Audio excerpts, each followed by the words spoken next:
«Eres completamente inútil», gritó Sandra frente a todos en esa mesa donde yo había servido cenas durante 40 años. Las palabras cortaron el aire como cuchillos, pero yo solo sonreí. Terminé de masticar mi último bocado de pollo y alcé mi teléfono. «Elías, prepara el desalojo», susurré mientras caminaba hacia la cocina. Al día siguiente, 43 llamadas perdidas parpadeaban en mi pantalla como luces de Navidad desesperadas. Pero déjame llevarte 3 meses atrás, cuando todo parecía una cena familiar normal. Era domingo, el día que siempre cocinaba, para Javier y Sandra, mi nuera que llevaba 5 años viviendo en mi casa sin saberlo. El aroma de romero y ajo flotaba desde la cocina, mientras yo ponía la mesa con mis platos de porcelana azul, los mismos que heredé de mi madre. La luz dorada del atardecer se filtraba por las cortinas de encaje que yo misma había cosido, creando sombras danzantes sobre el mantel bordado. Sandra llegó con su vestido nuevo, esos tacones que siempre resonaban como martillazos contra mi piso de madera. Se sentó en la cabecera de la mesa, en el lugar que había sido de mi difunto esposo, y comenzó a hablar de sus planes como si fuera la dueña de casa. «Rosalía, creo que deberíamos cambiar estas cortinas viejas.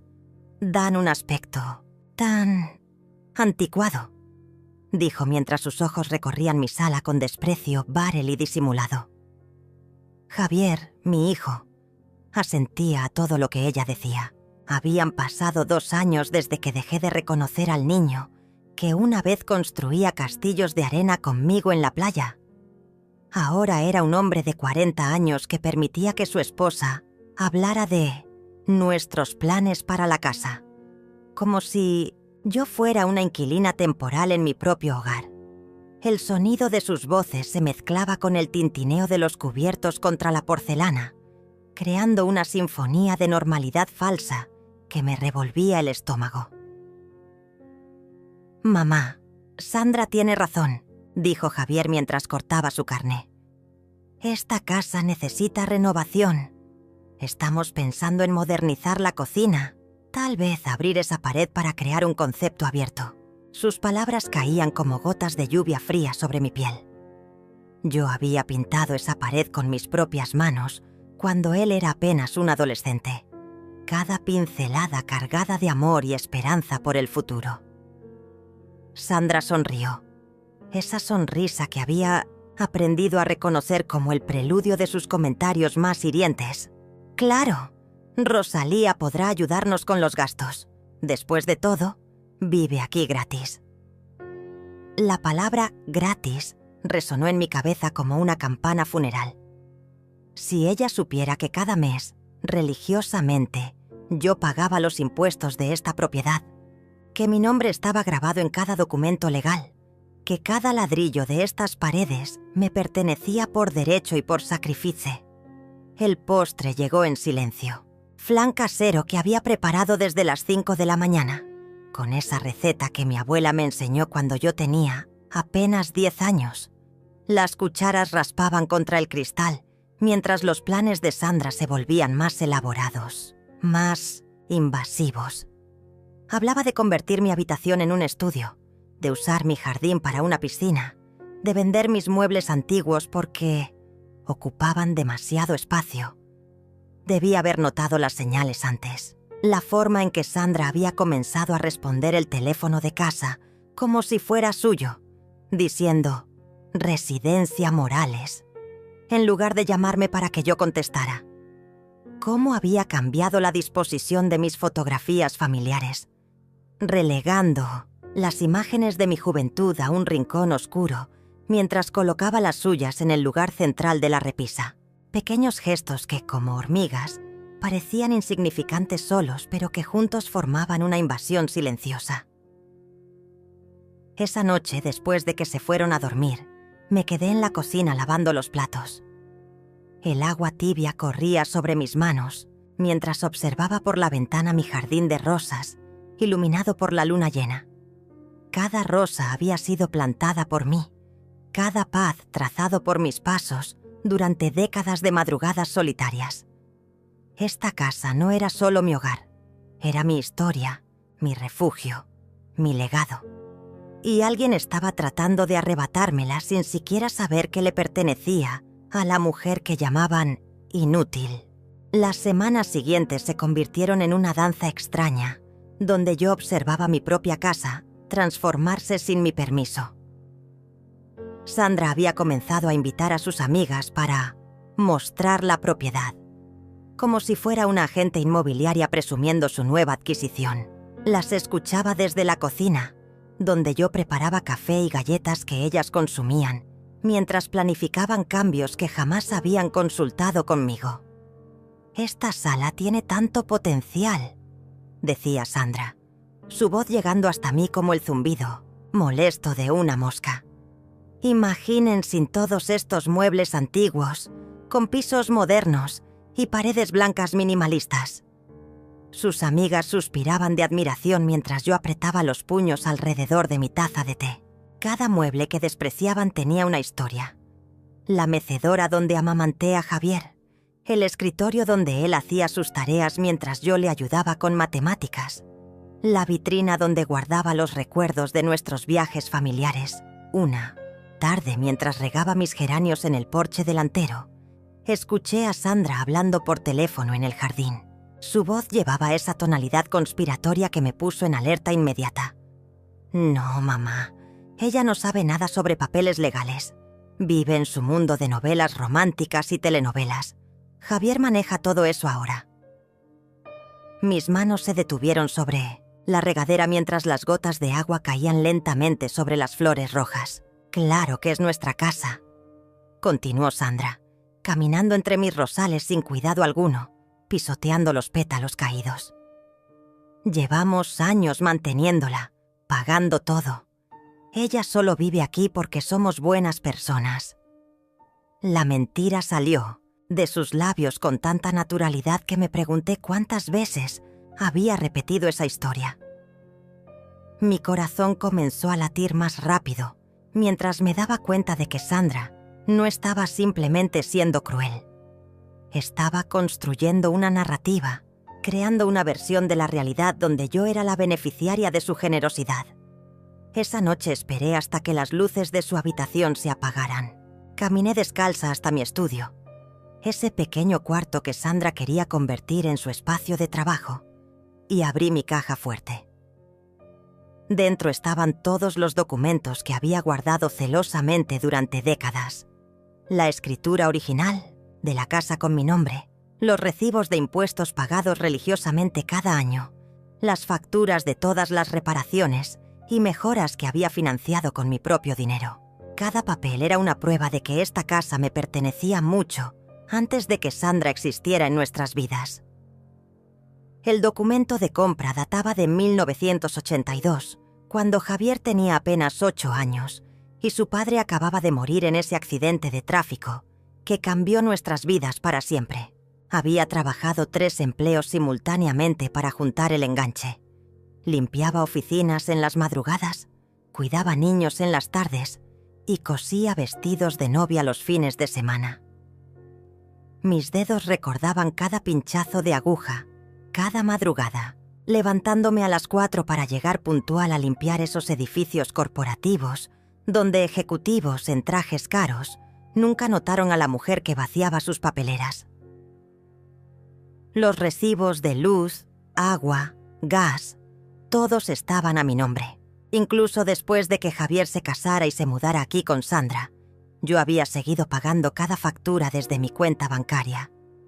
Nunca les pedí dinero porque quería que ahorraran para su futuro, para los nietos que esperaba conocer algún día. Qué irónica resultaba ahora mi generosidad, convertida en el arma que Sandra usaba para construir su ficción de propietaria benefactora. A la mañana siguiente, Sandra apareció en la cocina con una tablet en las manos y esa sonrisa que ya había aprendido a temer. «Rosalía, tengo noticias emocionantes», anunció mientras yo preparaba el desayuno. «Javier y yo hemos decidido renovar completamente la casa. Ya contacté a varios contratistas y decoradores. Colocó la tablet sobre la mesa del desayuno, mostrándome imágenes de interiores modernos que parecían salidos de una revista de arquitectura fría y despersonalizada. «Mira qué hermoso se verá todo», continuó, deslizando su dedo sobre las imágenes. Cocina abierta, pisos de mármol, paredes de cristal. Por supuesto necesitaremos que contribuyas con los gastos.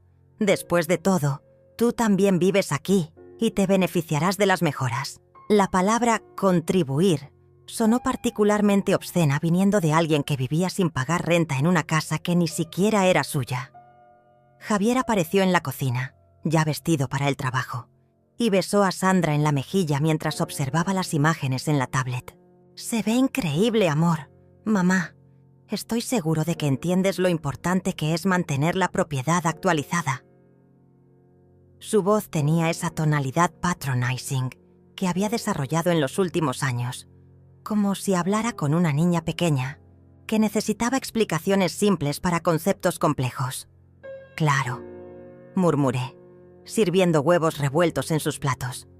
«Entiendo perfectamente». Y era verdad. Entendía que mi hijo había olvidado quién había sacrificado todo para darle esta casa, quién había hipotecado su futuro para asegurar el suyo. Entendía que Sandra había logrado convencerlo de que yo era una carga, una anciana confundida que dependía de su caridad. Pero también entendía algo que ellos desconocían. Cada documento legal, cada recibo, cada prueba de propiedad estaba guardada en mi caja fuerte, esperando el momento perfecto para revelar la verdad. La revelación llegó una semana después de manera tan casual que casi me atraganto con mi café matutino. Sandra estaba hablando por teléfono con alguien en la sala, y su voz llegaba hasta la cocina con esa claridad que solo tienen las conversaciones, que no deberían ser escuchadas. «Sí, doctora Herrera. Necesito que venga a evaluar a mi suegra. Creemos que está desarrollando demencia senil». Mis manos comenzaron a temblar mientras sostenía la taza. Desde el marco de la puerta, podía ver a Sandra caminando de un lado a otro, gesticulando con su mano libre como si estuviera dirigiendo una orquesta invisible. No, no es agresiva, pero se está volviendo muy olvidadiza. Ayer se quedó parada en el jardín durante 1 hora, solo mirando las flores, y habla sola constantemente. La mentira era tan elaborada, tan detallada, que me di cuenta de que había estado observándome, catalogando cada uno de mis gestos cotidianos para convertirlos en síntomas de una enfermedad que no tenía. Hablar con mis plantas mientras las regaba se había convertido en hablar sola. Mis momentos de contemplación en el jardín, esos instantes de paz donde procesaba la pérdida gradual de mi hijo, ahora eran evidencia de deterioro mental. «Exactamente, doctora. Por eso necesitamos que venga pronto. Javier y yo estamos muy preocupados por su seguridad y bienestar. Vivir con alguien en esas condiciones se está volviendo complicado».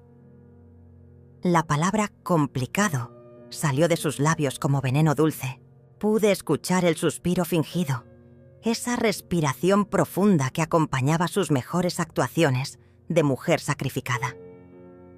Cuando colgó el teléfono, me escabullí rápidamente hacia mi habitación, el corazón latiendo tan fuerte que temí que pudiera escucharlo desde la sala.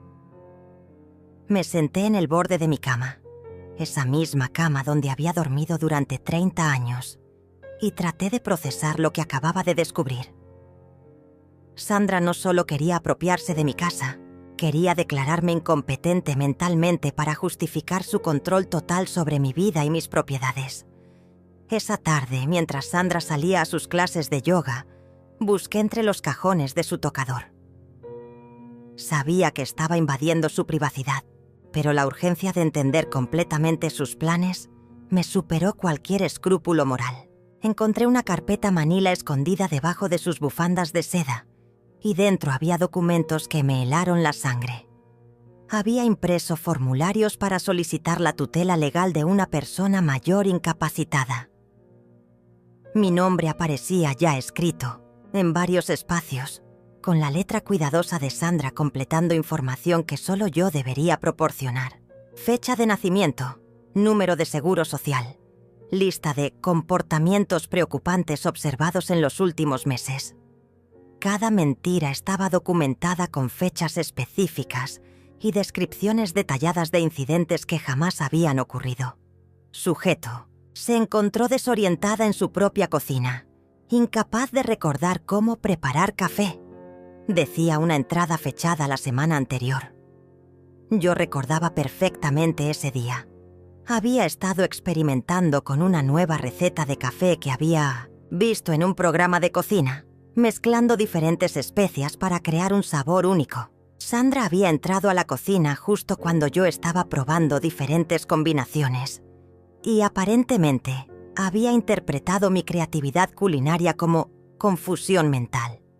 Otra entrada describía cómo me había encontrado hablando de manera incoherente sobre personas que no existen.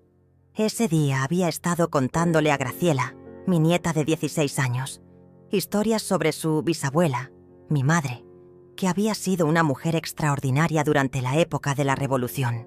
Para Sandra, preservar la historia familiar se había convertido en delirio senil. Las páginas siguientes contenían investigaciones sobre casas de retiro en la zona, con precios y servicios subrayados en rojo. Sandra había estado comparando opciones, buscando el lugar perfecto para deshacerse de mí una vez que obtuviera el control legal. Los lugares más baratos tenían círculos rojos, como si estuviera buscando la opción más económica para mantener encerrada a la mujer que le había dado un hogar gratuito durante 5 años. Al final de la carpeta encontré algo que me destrozó el alma. Un borrador de carta dirigida a Graciela.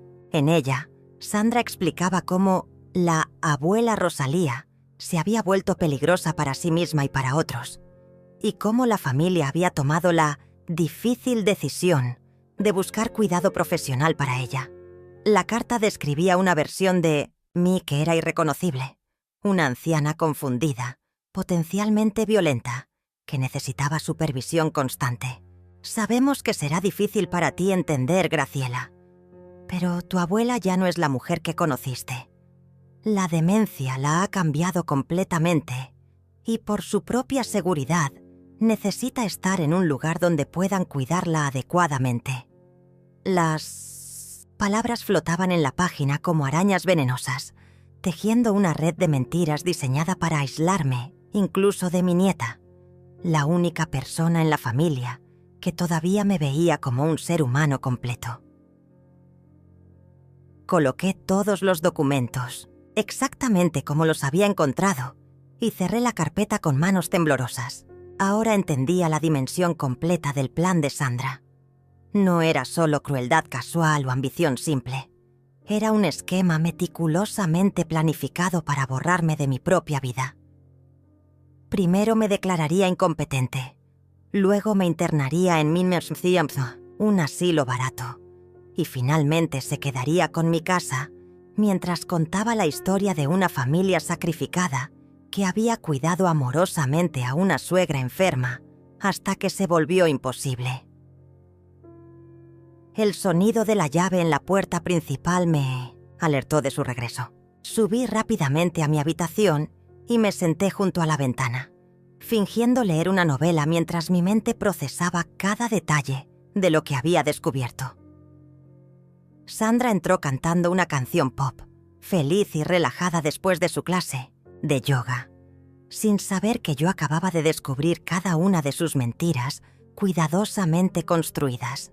Los días siguientes se convirtieron en un teatro absurdo, donde Sandra intensificó su campaña de desacreditación, mientras yo fingía no darme cuenta de sus maniobras.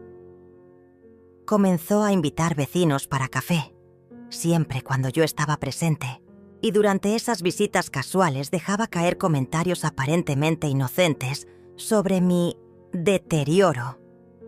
Pobrecita Rosalía, le decía a doña Carmen, nuestra vecina de al lado, mientras yo servía galletas caseras. Ayer se quedó 1 hora buscando sus lentes y los tenía puestos todo el tiempo.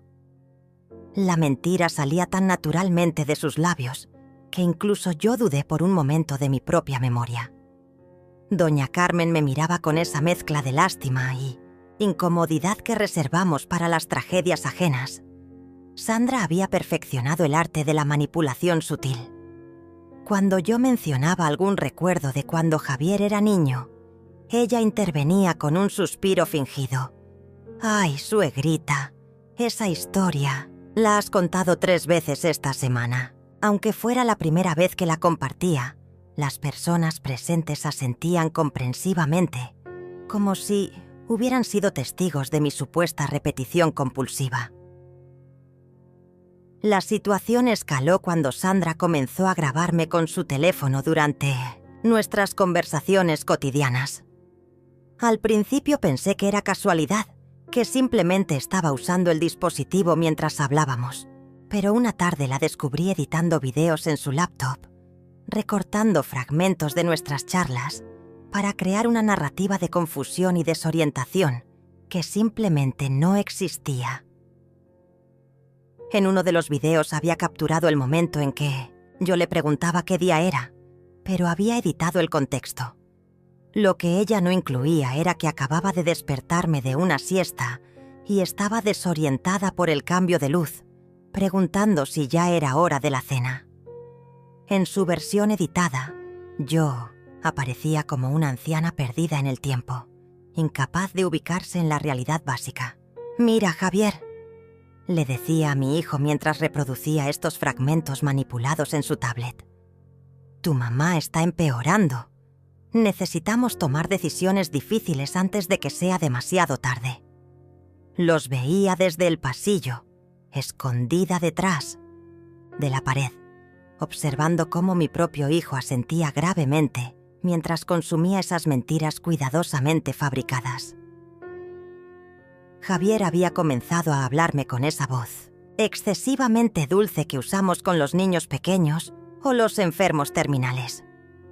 «Mamá, ¿te acuerdas de tomar tus medicinas?», me preguntaba cada mañana, aunque yo solo tomaba vitaminas que compraba sin receta. «¿Necesitas ayuda para vestirte?». Cada pregunta era una gota de ácido sobre mi dignidad, erosionando lentamente la imagen de la mujer independiente que había sido toda mi vida. Sandra había comenzado a controlar mis salidas también. «No creo que sea seguro que manejes, suegrita», me dijo una mañana cuando intenté ir al supermercado. «¿Y si te confundes en el camino? Mejor yo voy por ti. Dame la lista de lo que necesitas». Mi licencia de conducir estaba vigente. No tenía ningún problema visual ni médico que me impidiera manejar. Pero su preocupación fingida sonaba tan convincente que hasta yo comencé a dudar de mis capacidades. El colmo llegó cuando Sandra organizó una reunión familiar, sin consultarme. Invitó a mis hermanas, a algunos primos lejanos y, por supuesto, a Graciela. El pretexto era celebrar mi cumpleaños con 2 meses de anticipación, pero yo sabía que tenía otros motivos.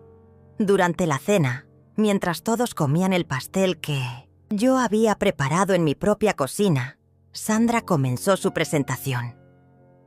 «Familia, los hemos reunido porque estamos preocupados por mamá Rosalía», comenzó, usando ese tono grave que reservamos para las malas noticias médicas. «Hemos notado cambios en su comportamiento que nos inquietan profundamente». Procedió a enumerar una lista de síntomas que sonaban sacados de un manual médico. Episodios de confusión, pérdida de memoria reciente, comportamiento errático, dificultades para realizar tareas básicas. Mis hermanas me miraban con alarma, creciente mientras Sandra desarrollaba su monólogo. «Por supuesto, Javier y yo estamos dispuestos a seguir cuidándola el tiempo que sea necesario, pero creemos que necesita evaluación médica profesional». La palabra «cuidándola» resonó en mis oídos como una bofetada. Esta mujer que vivía gratuitamente en mi casa, que comía mi comida y usaba mi electricidad, ahora presentaba su parasitismo como un acto de caridad cristiana. Tal vez deberíamos buscar ayuda especializada, sugirió mi hermana menor, Julieta, con lágrimas en los ojos. Conozco un geriatra muy bueno que podría evaluarla. Sandra asintió solemnemente, como si esa hubiera sido exactamente la respuesta que esperaba. Ya tengo algunos contactos médicos, respondió. De hecho, he estado investigando opciones de cuidado a largo plazo, por si llegamos a necesitarlas. Solo Graciela parecía escéptica ante esta actuación. Mi nieta de 16 años me observaba con esos ojos inteligentes que había heredado de mi lado de la familia, y pude ver en su expresión que algo no le encajaba en toda esta narrativa. Cuando Sandra terminó su presentación y los adultos comenzaron a discutir mi futuro como si yo no estuviera presente, Graciela se acercó a mi silla.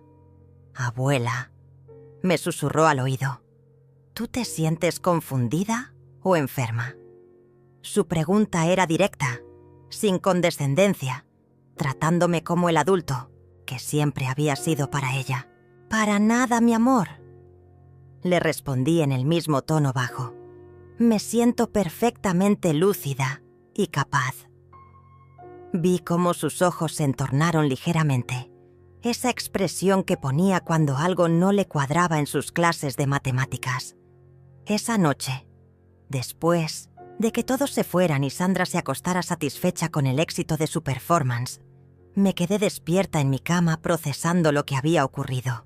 Sandra había logrado convencer a mi propia familia de que yo estaba perdiendo la cordura, usando mi bondad y generosidad como evidencia de mi deterioro mental. Cada acto de amor que había realizado durante décadas se convertía ahora en síntoma de enfermedad en la narrativa que ella había construido meticulosamente. La mañana después de la reunión familiar desperté con una claridad que no había sentido en meses. Mientras preparaba mi café en la cocina silenciosa, tomé una decisión que cambiaría todo. Ya no sería la víctima pasiva de este teatro cruel. Era hora de convertirme en la directora de mi propia obra. Mi primer movimiento fue discreto, pero estratégico. Llamé a Elías Mendoza, mi abogado de confianza desde hacía 20 años. El mismo hombre que había manejado la compra de esta casa y todos mis asuntos legales importantes. «Elías, necesito verte urgentemente, pero de manera absolutamente confidencial», le dije mientras Sandra se duchaba en el piso superior. «Por supuesto, Rosalía. ¿Está todo bien?» Su voz llevaba esa preocupación genuina que solo tienen los amigos verdaderos. «Digamos que necesito proteger mis intereses», respondí, eligiendo mis palabras cuidadosamente. «Y necesito que nadie sepa de esta consulta». Elías conocía mi personalidad lo suficiente para entender que si yo pedía discreción absoluta, había razones serias detrás. Acordamos encontrarnos esa misma tarde en su oficina, mientras Sandra estaba en su clase de pilates. Conduje mi auto hasta el centro de la ciudad, disfrutando de cada kilómetro de libertad que Sandra creía que ya no podía manejar. El edificio de oficinas me recibió con su familiar olor a café y documentos legales, un aroma que siempre me había transmitido seguridad y orden. «Rosalía, te ves exactamente igual que siempre», fue lo primero que dijo Elías cuando entré a su oficina. Sus palabras fueron como bálsamo sobre las heridas que las mentiras de Sandra habían abierto en mi autoestima. «Cuéntame qué está pasando». Durante la siguiente hora, le relaté cada detalle del plan de Sandra, desde los documentos de tutela hasta los videos manipulados y la evaluación médica falsa que había programado. Elías tomaba notas con su precisión habitual, pero pude ver la indignación creciendo en sus ojos mientras yo describía cada una de las maniobras de Sandra. «Esto es abuso de ancianos», dijo finalmente, quitándose los lentes para limpiarlos con más fuerza de la necesaria. «Y también es un intento de fraude patrimonial. Tenemos suficiente evidencia para tomar medidas legales inmediatas». «No quiero un escándalo público, Elías», le expliqué. «Quiero algo más efectivo. Quiero que desaparezcan de mi vida sin drama, sin confrontaciones mediáticas, sin destruir completamente a mi hijo. Elías sonrió. Esa sonrisa que reservaba para los casos que realmente disfrutaba resolver. Entiendo perfectamente. Una salida elegante pero definitiva. Durante las siguientes 2 horas, diseñamos un plan que era legal, ético y absolutamente devastador en su simplicidad. Primero, Elías prepararía una orden de desalojo formal, basada en mi derecho legal como propietaria única de la vivienda. Segundo, cambiaríamos todas las cerraduras y códigos de seguridad. Tercero, instalaríamos un sistema de cámaras de seguridad para documentar cualquier intento de acoso o intimidación posterior. ¿Y si Sandra intenta proceder con la evaluación médica?, pregunté. Elías había pensado en eso también. Ya contacté al doctor Ramírez, tu médico familiar. Está dispuesto a hacer una evaluación cognitiva completa para demostrar tu competencia mental. También tengo contactos en el hospital, donde Sandra programó su evaluación falsa. Podemos bloquear cualquier intento de manipulación médica. Regresé a casa sintiéndome como una mujer diferente. Cada paso tenía propósito. Cada sonrisa que le dirigía a Sandra llevaba el peso de mi conocimiento secreto. Ella me saludó con esa condescendencia fingida que había perfeccionado. ¿Cómo estuvo tu día, suegrita? ¿No te perdiste manejando?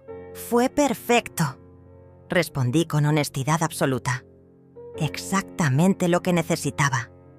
Esa noche comencé mi propio trabajo de documentación. Mientras Sandra dormía, grabé videos de mí misma realizando tareas complejas, resolviendo crucigramas avanzados, recitando poemas completos de memoria, explicando recetas detalladas sin consultar ningún libro. También grabé mi rutina nocturna de revisar las finanzas familiares, balanceando mi chequera y planificando inversiones. Cada video era una bofetada silenciosa a las mentiras de Sandra. Instalé una aplicación en mi teléfono que grababa automáticamente todas las conversaciones en la casa. No era para usarlas legalmente, sino para tener registro exacto de cada manipulación, cada mentira, cada comentario cruel que Sandra hacía creyendo que yo era demasiado senil para recordarlo o documentarlo. La tecnología que ella usaba para destruirme ahora trabajaba en mi favor. Al día siguiente, Sandra anunció triunfalmente que había confirmado mi cita con la doctora Herrera para la siguiente semana.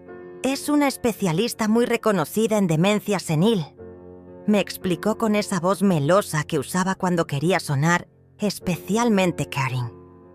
Javier y yo estaremos contigo durante toda la evaluación para apoyarte.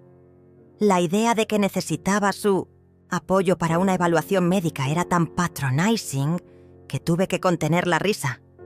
¡Qué considerados!, respondí, sirviendo té en las tazas de porcelana que mi madre me había heredado. Estoy segura de que será muy reveladora. Sandra interpretó mi calma como resignación, cuando en realidad era la serenidad de una mujer que finalmente tenía todas las cartas en su favor. Esa tarde, mientras Sandra estaba en el teléfono coordinando detalles de mi supuesta incapacidad con sus amigas, recibí una llamada de Graciela.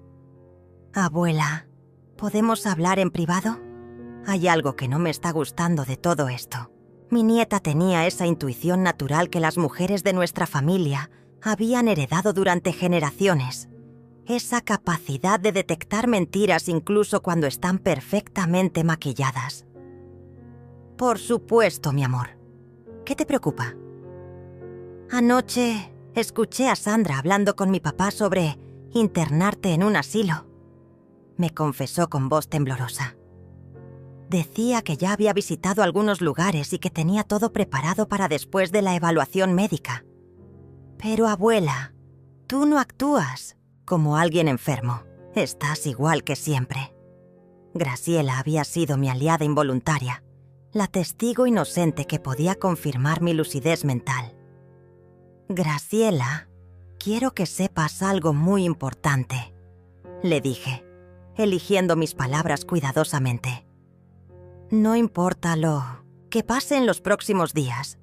Recuerda que tu abuela está perfectamente cuerda y que te ama más que a la vida misma. No podía decirle más sin involucrarla en el plan, pero necesitaba que supiera que todo lo que estaba por ocurrir tenía un propósito. La semana siguiente se desarrolló como una sinfonía silenciosa, donde cada movimiento de Sandra me acercaba más a mi libertad final. Mientras ella perfeccionaba los detalles de mi destrucción, yo ejecutaba mi plan con la precisión de una cirujana. Elías había comenzado a mover las piezas legales.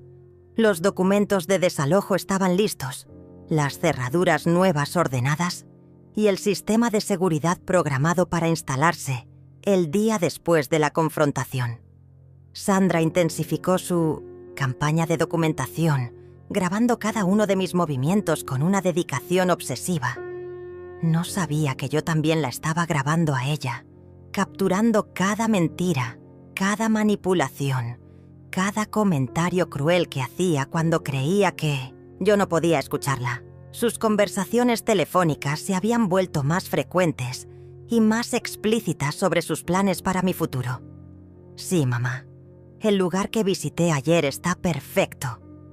La escuché decir mientras fingía leer en la sala contigua. Es económico, limpio, y lo mejor es que está a 2 horas de aquí.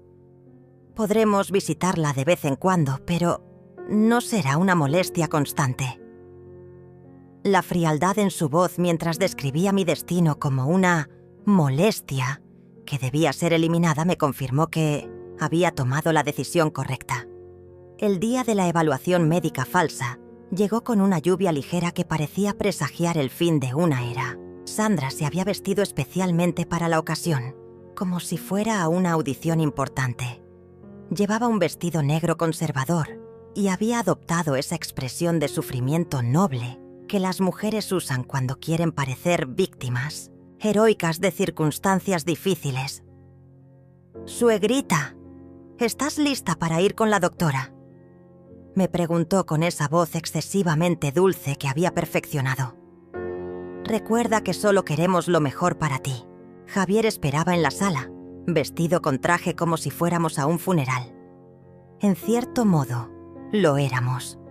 Era el funeral de la ilusión de que yo era una anciana indefensa que necesitaba ser salvada de sí misma.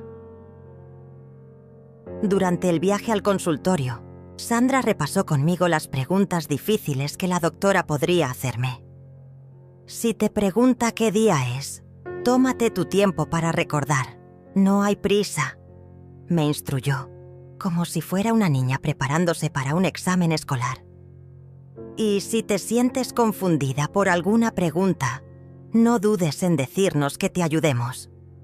Cada consejo era una trampa diseñada para hacerme parecer incompetente. Doctora Herrera resultó ser exactamente lo que había imaginado. Una mujer profesional que claramente había recibido una versión muy específica de mi condición antes de conocerme. Sus primeras preguntas fueron estándar, pero pude notar cómo Sandra intervenía sutilmente cada vez que yo respondía con demasiada claridad. «Doctora, note cómo mamá se toma mucho tiempo para responder preguntas simples», interrumpía Sandra, cuando yo reflexionaba cuidadosamente antes de hablar.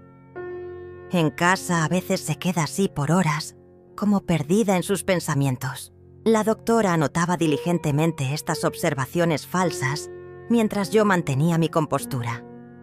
Pero Sandra había subestimado mi capacidad de actuar cuando era necesario.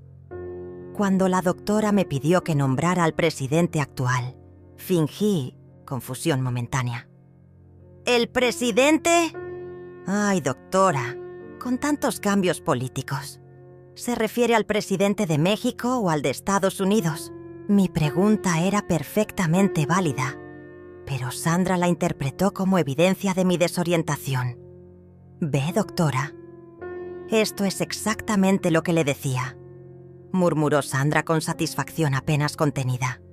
«Se confunde con información básica que antes manejaba perfectamente». Lo que Sandra no sabía era que yo estaba construyendo mi propia trampa, dándole exactamente lo que quería escuchar para que bajara completamente la guardia. Durante los tests cognitivos, fingí pequeñas dudas en momentos estratégicos. Cuando me pidieron dibujar un reloj, hice la esfera perfecta, pero titubeé artificialmente al colocar las manecillas, borrando y corrigiendo como si estuviera genuinamente confundida. Sandra sonreía discretamente cada vez que yo cometía errores, sin darse cuenta de que cada uno de esos errores estaba calculado para darle falsa confianza. Al final de la evaluación, la doctora Herrera pidió hablar con Sandra y Javier en Minziciencie, privado. Desde la sala de espera podía escuchar fragmentos de su conversación a través de la puerta mal cerrada. Los resultados preliminares sugieren algún deterioro cognitivo leve, decía la doctora. Recomendaría evaluaciones adicionales y posiblemente considerar opciones de cuidado asistido. Sandra salió de esa oficina radiante de triunfo contenido. Durante el viaje de regreso comenzó a hablar abiertamente sobre los próximos pasos, como si mi destino ya estuviera sellado. Mamá, sé que esto es difícil, pero la doctora confirma lo que nosotros hemos estado observando. Necesitas más cuidado del que podemos darte en casa. Entiendo perfectamente, respondí con la mansedumbre que había estado cultivando durante semanas. Ustedes saben lo que es mejor para mí. Mis palabras eran exactamente lo que Sandra quería escuchar. La rendición total de una mujer derrotada que finalmente aceptaba su destino de invalidez y dependencia. Esa noche Sandra hizo varias llamadas triunfales a sus amigas y familiares. «Ya tenemos la confirmación médica», la escuché decir desde mi habitación. «La doctora dice que necesita cuidado especializado. Podremos proceder con los arreglos que habíamos planificado». Su voz llevaba esa satisfacción de alguien que había ganado una partida larga y complicada. Lo que Sandra no sabía era que al día siguiente, mientras ella celebraba su victoria con una cena especial que había planeado para procesar la difícil decisión familiar, yo ejecutaría la fase final de mi propio plan. Elías ya tenía todos los documentos preparados, las cerraduras estaban listas para cambiar y el sistema de seguridad se instalaría a primera hora de la mañana. Esa noche me acosté temprano, fingiendo estar abrumada por el peso de mi diagnóstico. Sandra entró a mi habitación para darme las buenas noches, y por primera vez en meses, su voz llevaba algo parecido a la gentileza genuine. «Mamá, sé que esto es difícil, pero quiero que sepas que siempre tendrás un lugar en nuestros corazones», me dijo acariciando mi frente como si fuera una niña enferma. «Gracias, Sandra», susurré con voz quebrada. «Eres muy buena conmigo». Fueron las últimas palabras amables que intercambiaríamos. En menos de 24 horas, ella descubriría que la anciana confundida que había estado manipulando durante meses era en realidad una mujer perfectamente lúcida, que había estado 3 pasos adelante de ella desde el principio. La mañana del día D amaneció con un silencio peculiar, como si la casa misma supiera que algo definitivo estaba por ocurrir. Sandra se levantó tarde, relajada por su victoria del día anterior, y bajó a desayunar tarareando una canción, pop que sonaba obscenamente alegre en el contexto de lo que creía haber logrado. Javier ya se había ido al trabajo, sin sospechar que cuando regresara esa noche, su mundo habría cambiado para siempre. «Buenos días, suegrita», me saludó Sandra, con esa nueva dulzura que había adoptado desde mi supuesto diagnóstico. «¿Cómo dormiste? Sé que ayer fue un día difícil para ti.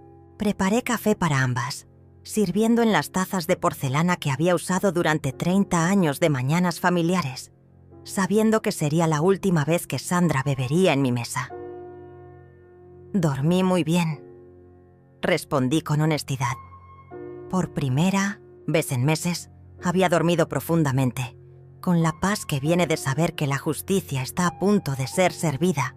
De hecho, me siento más clara que nunca. Sandra interpretó mi comentario como la confusión típica de alguien que no comprende su propia condición, y sonrió con esa condescendencia que había perfeccionado.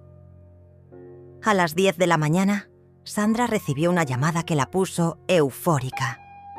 Era de Villa Esperanza. Me anunció después de colgar. Tienen una habitación disponible para ti. Podríamos hacer la transición la próxima semana.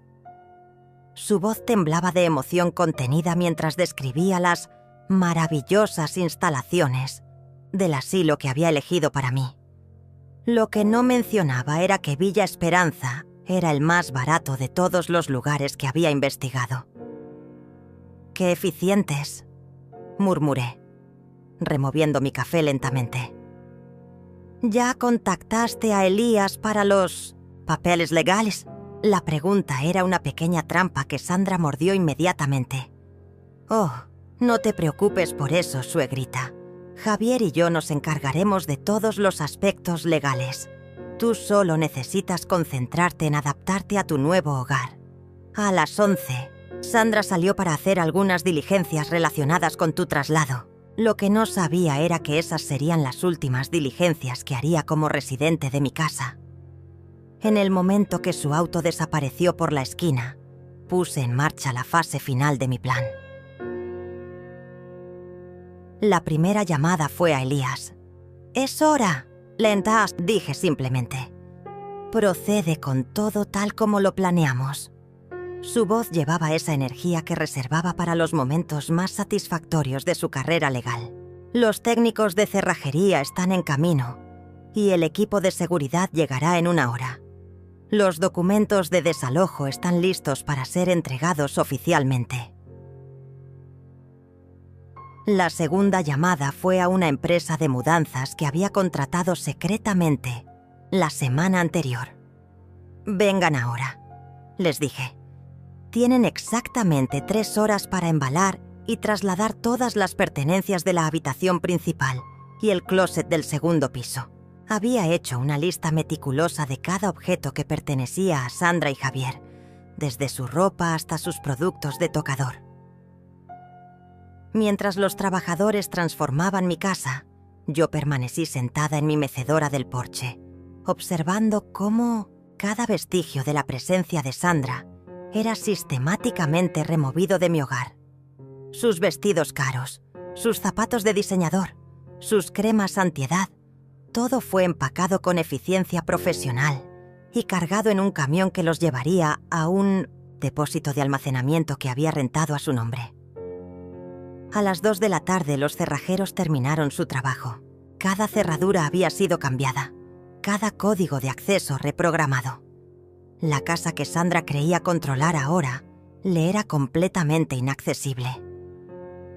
El técnico de seguridad instaló cámaras discretas en puntos estratégicos, todas conectadas a mi teléfono para que pudiera monitorear cualquier intento de intimidación posterior. Elías llegó a las 3 con los documentos oficiales. «Todo está en orden, Rosalía», me informó mientras revisábamos cada papel. «El desalojo es legal y definitivo.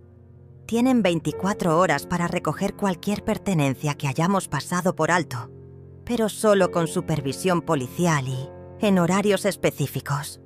Me entregó copias de todo, incluyendo las órdenes de restricción que había solicitado en caso de que Sandra intentara acosarme después de la expulsión. A las 4, instalé una cámara de seguridad adicional, apuntando directamente a la entrada principal. Quería capturar el momento exacto en que Sandra descubriera que ya no podía entrar a la casa que había considerado suya. También preparé un sobre manila con copias de todos los documentos legales, incluyendo las grabaciones de sus mentiras y los videos manipulados que había creado para incriminarme. A las 5, Graciela llegó para su visita semanal, sin saber que estaba a punto de presenciar el acto final de esta obra. «Abuela, ¿por qué hay un camión de mudanzas en la entrada?», me preguntó con curiosidad genuina. «Mi querida nieta», le respondí, «estás a punto de ver cómo se hace justicia en silencio». Le expliqué todo mientras preparábamos té juntas. El plan de Sandra para internarme, las mentiras que había construido, la evaluación médica manipulada y mi contraataque legal. Graciela escuchaba con los ojos cada vez más abiertos, alternando entre la indignación y la admiración. «Abuela, eres increíble», susurró cuando terminé mi relato. «¿Puedo quedarme a ver qué pasa cuando lleguen?» Las 6:30. El auto de Sandra apareció en la entrada. Desde la ventana de la sala, observamos cómo intentaba abrir la puerta principal con su llave. Cuando la cerradura no respondió, probó con la entrada lateral, luego con la puerta trasera. Finalmente, frustrada y confundida, comenzó a tocar el timbre insistentemente. Caminé lentamente hacia la puerta, con Graciela siguiéndome a una distancia prudente. «Sandra», dije a través de la puerta cerrada, «me temo que ya no vives aquí». Su voz al otro lado era una mezcla de confusión y creciente alarma. «¿Rosalía? ¿Qué está pasando? ¿Por qué no puedo entrar?» «Porque esta es mi casa», respondí, con una calma que había estado cultivando durante meses. «Siempre ha sido mi casa, y he decidido que ya no eres bienvenida en ella». El silencio que siguió fue tan profundo que pude escuchar el latido de mi propio corazón. Luego comenzaron los gritos. Los gritos de Sandra escalaron desde la confusión hasta la histeria total en cuestión de minutos. «Rosalía, abre esta puerta inmediatamente», rugía mientras golpeaba la madera con los puños. «Estás enferma. No puedes tomar estas decisiones. Necesitas ayuda médica». Su voz se quebró cuando se dio cuenta de que yo no iba a ceder a sus demandas como había hecho durante tantos meses. «Sandra», le dije a través de la puerta, manteniendo mi tono sereno y controlado, «encontrarás todas tus pertenencias en el depósito ubicado en la avenida Reforma 847. La llave está debajo del tapete del porche trasero, junto con los documentos legales que explican tu situación actual». Graciela me observaba con admiración creciente mientras yo ejecutaba cada paso de mi plan con precisión quirúrgica. «¡Esto es ilegal!», gritó Sandra, ahora claramente desesperada. «Eres una anciana senil, no puedes expulsarme de mi casa». Su frase reveló finalmente la verdad que había estado escondiendo durante años. Sandra realmente creía que la casa era suya. En su mente manipuladora, había construido una realidad donde su parasitismo se había convertido en propiedad legítima. El teléfono de Sandra comenzó a sonar mientras continuaba golpeando la puerta. Pude escuchar fragmentos de su conversación histérica con Javier. «Tu madre se volvió loca. Me echó de la casa. Cambió las cerraduras. Tienes que venir inmediatamente». Su voz era tan aguda que hasta los vecinos comenzaron a asomarse por sus ventanas, curiosos ante el espectáculo que se desarrollaba en mi jardín delantero. «Abuela», me susurró Graciela, «esto es mejor que cualquier telenovela». Su comentario me hizo sonreír por primera vez en meses, con genuina alegría. Mi nieta tenía razón. Había algo profundamente satisfactorio en ver cómo Sandra experimentaba la impotencia que yo había sentido durante tanto tiempo. A las 7:30, Javier llegó corriendo desde su trabajo, todavía vestido con su traje de oficina pero con el cabello revuelto por la urgencia. «¡Mamá!», gritó mientras corría hacia la puerta. «¡Abre inmediatamente! ¿Qué le hiciste a Sandra?». Por primera vez en años, su voz llevaba esa autoridad paternal que solía usar conmigo cuando era niño y creía que podía regañarme por mis decisiones. «Javier», respondí con la misma calma que había mantenido con Sandra. «Tu esposa vivía en mi casa sin pagar renta. Planeaba internarme en un asilo con diagnósticos médicos falsos y había comenzado procedimientos legales para declararme incompetente mentalmente. Decidí que era hora de que encontraran su propio lugar para vivir». El silencio que siguió fue diferente al de Sandra. pude sentir que Javier estaba procesando información que no encajaba con la narrativa que su esposa había construido. «Mamá, Sandra me dijo que la doctora confirmó que tienes demencia senil. Necesitas cuidado especializado». La doctora fue engañada con información falsa, expliqué pacientemente. «Mañana recibirás una copia de mi evaluación médica real, realizada por el doctor Ramírez, que confirma que estoy en perfecto estado mental. También recibirás copias de todos los documentos que Sandra preparó sin mi conocimiento, incluyendo los formularios de tutela y los videos editados que creó para hacerme parecer incompetente». Pude escuchar a Sandra susurrándole urgentemente a Javier, probablemente tratando de mantener control sobre la situación que se le escapaba de las manos. Pero Javier había comenzado a hacer las preguntas correctas. «Sandra, ¿de qué documentos habla mi madre? ¿Qué formularios de tutela? Son para su propio bien», gritó Sandra, perdiendo completamente la compostura que había mantenido durante meses. «Tu madre está enferma.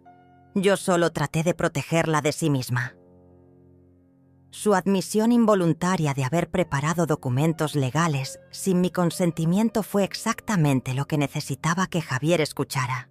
«Javier», continué, «en el sobre que está debajo del tapete encontrarás también grabaciones de audio donde Sandra planifica mi internamiento.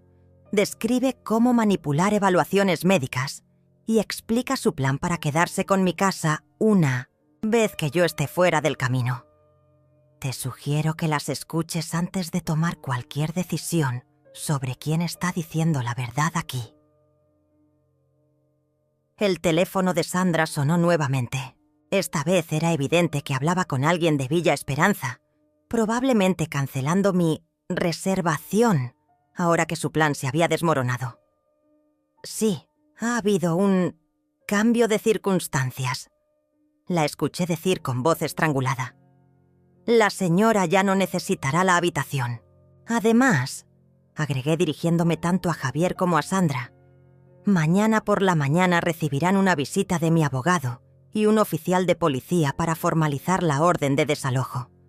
Tienen prohibido acercarse a esta propiedad después de 1900, excepto para recoger cualquier pertenencia que hayamos pasado por alto, y solo bajo supervisión legal». La realidad de su situación finalmente golpeó a Sandra como un tsunami. Sus gritos se convirtieron en sollozos desesperados mientras se daba cuenta de que había perdido no solo la casa, sino también el control total que había ejercido sobre mi vida durante años. «No puedes hacernos esto», lloraba. «Somos familia. Te cuidamos. Te dimos un hogar. Sandra», dije con una firmeza que sorprendió incluso a Graciela. «Tú viviste en mi hogar, comiste mi comida, usaste mi electricidad y después planificaste robarme mi dignidad y mi libertad. La familia no hace eso. Los parásitos, sí». Javier había permanecido callado durante varios minutos y pude imaginar las ruedas girando en su cabeza mientras procesaba todas las revelaciones. Finalmente habló, y su voz llevaba una confusión profunda. «Mamá, la casa realmente es tuya. Sandra y yo hemos estado viviendo aquí gratis todo este tiempo. Por 5 años», confirmé. «Todos los impuestos, todas las reparaciones, todos los servicios han sido pagados con mi dinero. Nunca les pedí contribución porque quería que ahorraran para su futuro. Aparentemente, Sandra interpretó mi generosidad como debilidad y mi hogar como su propiedad. El auto de Sandra finalmente se alejó esa noche, seguido por el de Javier, ambos dirigiéndose al hotel donde tendrían que quedarse mientras procesaban la nueva realidad de sus vidas. Antes de irse, Javier recogió el sobre de documentos y pude ver en sus ojos que finalmente comenzaba a entender la magnitud de lo que su esposa había intentado hacer. Graciela se quedó conmigo esa noche y cenamos en silencio en mi cocina, disfrutando de la paz que no había sentido en años. «Abuela», me dijo finalmente, «¿cómo se siente tener tu casa de vuelta?» Como respirar después de estar bajo el agua durante mucho tiempo, respondí. Y por primera vez en meses, ambas reímos con genuina felicidad. 3 meses después, me despierto cada mañana en mi propia cama, en mi propia casa, dueña absoluta de mi silencio y mi paz. El sol de la mañana se filtra a través de las cortinas de encaje que Sandra quería cambiar, iluminando el polvo dorado que danza en el aire como pequeños milagros cotidianos. Preparo mi café en la cocina, que es solo mía, usando la taza de porcelana azul que heredé de mi madre, y no hay nadie que me diga cómo vivirlo. Sandra intentó todo durante las primeras semanas. 43 llamadas perdidas ese primer día se convirtieron en cartas dramáticas dejadas en mi buzón. Videos lacrimosos publicados en redes sociales, donde se presentaba como una nuera devota, expulsada injustamente por una suegra enferma. Y hasta amenazas de demandas legales que nunca se materializaron porque Elías tenía documentación de cada una de sus mentiras. Javier vino a visitarme una vez, 2 semanas después del desalojo. Se sentó en mi sala como un extraño, observando la casa donde había crecido como si la viera por primera vez. «Mamá», me dijo finalmente, «escuché todas las grabaciones, leí todos los documentos. Sandra me mintió sobre todo». Su voz llevaba el peso de un hombre que había descubierto que su matrimonio estaba construido sobre engaños y manipulación. «Lo sé, hijo», le respondí, sirviéndote en las mismas tazas donde una vez Sandra había planificado mi destrucción. Sandra no te mintió sobre amarme, te mintió sobre todo lo demás. No sentía triunfo al ver su dolor, solo una tristeza profunda por el hijo que había perdido en el proceso de recuperar mi dignidad. 2 meses después, Javier se divorció de Sandra. Me enteré a través de Graciela, quien mantuvo correspondencia regular conmigo a pesar de la tensión familiar. «Papá dice que necesita tiempo para procesarlo todo», me reportó mi nieta durante una de nuestras tardes de té. «Pero también dice que quiere intentar reconstruir su relación contigo cuando esté listo. El tiempo cura muchas heridas», le respondí, aunque sabía que algunas cicatrices permanecerían para siempre. Había recuperado mi casa y mi libertad, pero había perdido a mi hijo en el proceso. Era un precio alto, pero necesario para preservar lo que quedaba de mi alma. Sandra desapareció de nuestras vidas tan completamente como había aparecido. Según los rumores que Graciela recogía ocasionalmente, se había mudado a otra ciudad y había encontrado a otro hombre mayor con propiedades que administrar y cuentas bancarias que supervisar. Algunas personas nunca cambian, simplemente buscan nuevas víctimas para sus viejos trucos. La evaluación médica real que el doctor Ramírez realizó confirmó lo que yo siempre había sabido. Mi mente estaba perfectamente lúcida, mi memoria intacta y mi capacidad de juicio funcionaba mejor que nunca. El informe médico se convirtió en el documento final que cerró cualquier posibilidad de que Sandra intentara revivir sus planes de tutela o internamiento. Las tardes se han vuelto sagradas en mi nueva vida. Riego mis geranios sin que nadie me diga que hablo demasiado con las plantas.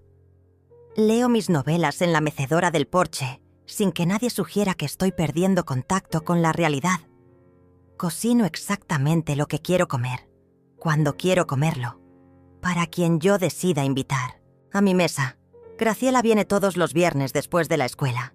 Hacemos galletas juntas, contamos historias de la familia y planificamos su futuro universitario. Es en esos momentos cuando me doy cuenta de que no perdí una familia. Rescaté las partes que realmente importaban. Mi nieta me ve como siempre, me vio. Una mujer completa, capaz, inteligente, con historias que vale la pena escuchar y amor que vale la pena recibir. Anoche, mientras organizaba mis papeles en el escritorio que Sandra quería vender, encontré una fotografía vieja de Javier, cuando tenía 8 años. Estábamos construyendo un castillo de arena en la playa, ambos sonriendo bajo el sol dorado de un verano que parecía eterno.